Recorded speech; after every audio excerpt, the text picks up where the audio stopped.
वंशु, वंशुल के वंशु, वंशु 5 अल्फाबेट है तो लिख देते हैं, एंड लगा देते हैं, अंकित एंड वंशु 6 हो गए। जतिन, ये भी छोटा सा नाम है, लिख देते हैं। और आगे मैंने कह दिया, दोनों लाइनें पढ़ो ध्यान से।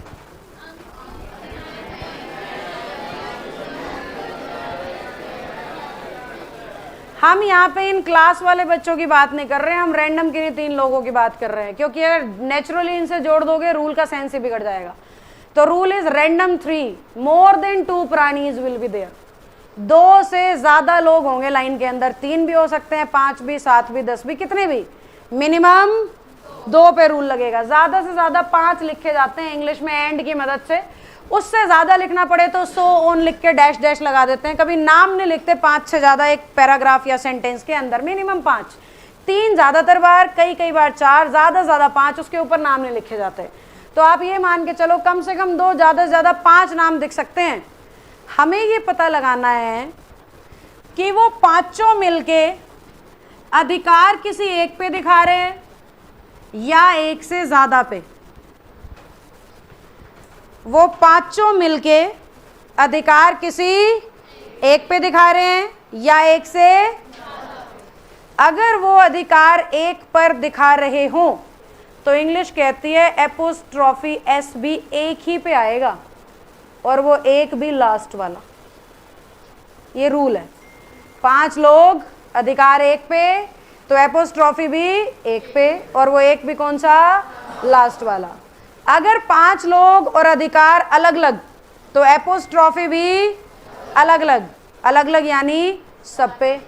इसलिए मैंने नीचे वाले क्वेश्चन में कहा अंकित, वंशुज एंड जतिन्स, यानी मैं तीनों की मदर अलग अलग दिखाना चाह रही हूँ, जबकि ऊपर मैं तीनों को भाई दिखा रही हूँ, तीनों की मदर एक ही दिखा रही हूँ। समझ में आई मेरी बात, क्या कह रही हूँ मैं? तो बेसिकली आपको इंग्लिश की लाइन में ये खुद पहचानना पड़ता है कि अधिकार एक पे है या एक से ज़्यादा पे। जहाँ जहाँ अधिकार एक पे होता है एपोस्ट्रॉफी सिर्फ लास्ट वाले नाउन पे आता है, जहाँ जहाँ एक से ज़्यादा लोगों की बात करोगे एपोस्ट्रॉफी सभी पर आएगा। क्या हमें बात समझ आई है? क्या हमें पक्का बात समझ आई है? ये रूल बताना कहाँ है, ज़रा कुछ क्वेश्चंस दिखा दूँ तुम्हें। 8, रूल नंबर 8 है। अच्छा हाँ, रूल नंबर 8, पहला क्वेश्चन पढ़ो, पेज नंबर 21 रूल बुक। हमें साफ साफ दिखाई दे रहा है फादर्स लिखा है, हमें साफ साफ दिख रहा है आर लिखा है, यानी अधिकार अलग अलग है, तो एपोस्ट्रॉफी दोनों पे होना चाहिए। लगा किस पे रखा है? बिने पे। अजय पर लगाने के पेपर में नंबर आएंगे। समझ में आ गया क्वेश्चन कैसे आएगा? विकास खड़े होना। क्वेश्चन नंबर 2 बताओ पूरी क्लास को। ढूंढ आगे पीछे से, मैं थोड़ी ना ढूंढ के दूंगी, देख कहाँ है वो, तो मुझे भी पता है बुक नहीं है, तभी फुसफुसा रहा था पड़ोसी के कान में। नंबर इसीलिए लगा है क्योंकि कबूतरों वाली गुटरगू चल रही है तुम्हारी। करो सॉल्व क्वेश्चन नंबर 2।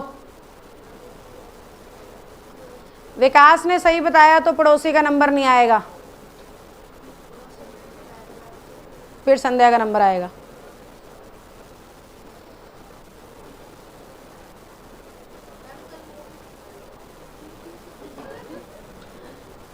है ना ये आइटम?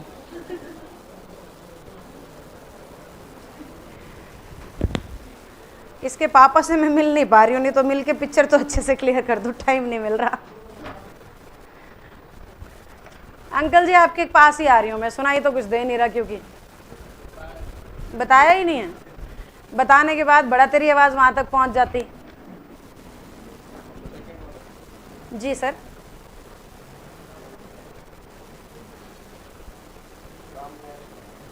राम पे एस नहीं आएगा, यानी कि आप कह रहे हो Ram and Lakshman father was Dashrath ji, ये होना चाहिए।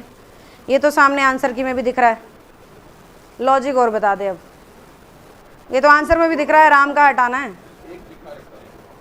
क्या है? हाँ, दोनों का फादर एक दिखा रखा है। दोनों के फादर एक दिखा रखे हैं। इज्जत से बोलो, थोड़ा बैठ जाओ। हाँ जी पड़ोसी, तुम पीठ पीछे यही बोलते हो मास्टर आ रहा है, हैं? थर्ड, हमारी लैंग्वेज ऐसी है, गलती तुम्हारी नहीं है। थर्ड बता बेटा। इसमें भी एक पे आएगा, कारण बता दो।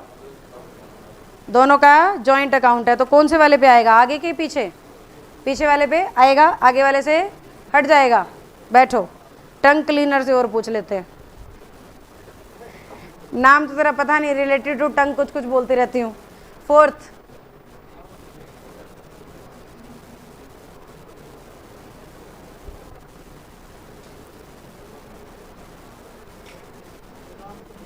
राम पे नहीं आएगा क्योंकि दोनों का घर एक ही है।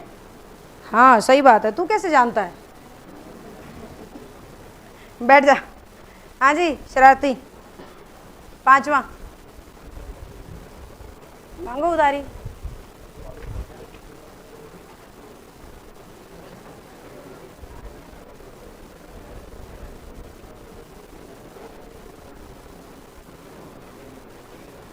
सही है, कारण बताओ। नो एरर तो आंसर में भी दिख रहा है।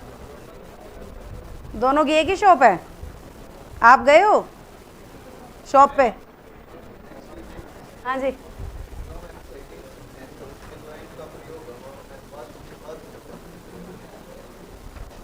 हाँ वाशु के बाद हो। अंकित, वाशु एंड जतिन सोना चाहिए, ठीक कह रहे हो। हाँ जी, क्या हमें पांचों बातें समझ में आ गई? सभी को? सिर्फ इतना ही पढ़ना है आपने, नाउन केस। इसके अलावा रूल बुक में जितना भी है वो सारा एक्स्ट्रा है, आप चाहो तो कर लो। मतलब कुछ बच्चों को इंग्लिश ऐसी पढ़नी है कि दोबारा ना पढ़नी पड़े, कुछ को उतनी ही पढ़नी है जी एक आधा पेपर पास हो जाए, नौकरी लग जाए। दोनों में फ़र्क है। तो जिनको यूँ है कि ओवरऑल डेवलप करना है, सारा कर लो। जिनको यूँ है जी नौकरी लगने वाली पढ़नी है बस, तो जो मैंने करा दिया आज तक यही रूल हैं जो रैंडमली आए हैं। इसके अलावा कोई रूल एग्जाम्स में नहीं आता है। जो भी बच्चा बाकी सारे रूल पढ़े, नीचे दिए गई प्रैक्टिस कर लेना, ना समझ आए मुझसे पूछ लेना। क्या हम समझ गए? तो रूल बुक से और प्रैक्टिस बुक से आपने नाउन केस करके लाना है, ये आपका होमवर्क है। अब मेरी अगली क्लास आएगी थर्सडे को, और फ्राइडे को मैं डबल लेने की कोशिश करूंगी ताकि 3 लेक्चर पूरे हो जाएं। तो एवरी फ्राइडे आप एक्सपेक्टेड रखेंगे कि कुछ ना कुछ टाइम टेबल में एडजस्टमेंट होके मैं डबल फिट हो जाऊंगी। आप अपना बुक को लेके आएंगे, इसलिए बता रही हूँ। नहीं तो कई बार बच्चा कहता है जी पता ही नहीं था क्लास होगी। पेज नंबर बोल बेटा। 18। हाँ,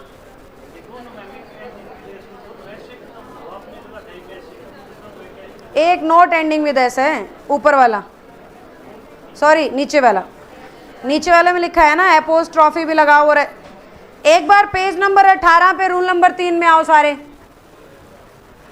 पेज नंबर 18 रूल नंबर 3, आपस में बातें बंद, बुक पे नजरें।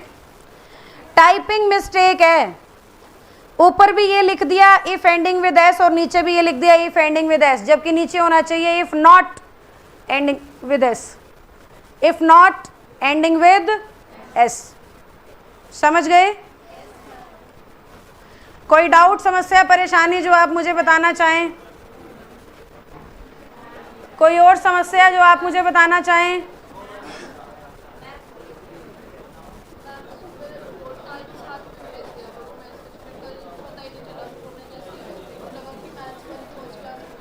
अच्छा, बैच ग्रुप में मैसेज नहीं आया? अच्छा, मैं ड्यूरिंग क्लासेस तो फ़ोन देख ही नहीं पाती ना बेटा। अच्छा, कितने बजे?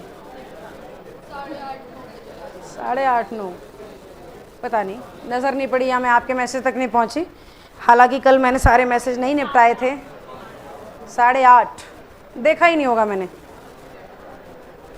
देखा नहीं होगा। मैं बोल दूंगी बेटा, बैठो। एक बार नंबर बताना आपका, मैं देखना चाह रही हूँ पहुँचा भी है मेरे पास या नहीं।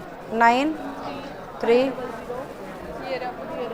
हाँ मैंने खोला ही नहीं है बेटा, नहीं तो मैं रिप्लाई पक्का कर देती। चलिए परसों मिलते हैं, खुश रहना। पागल खाना होता है। हाँ दे देते, जो बाहर से रिफ्यूजी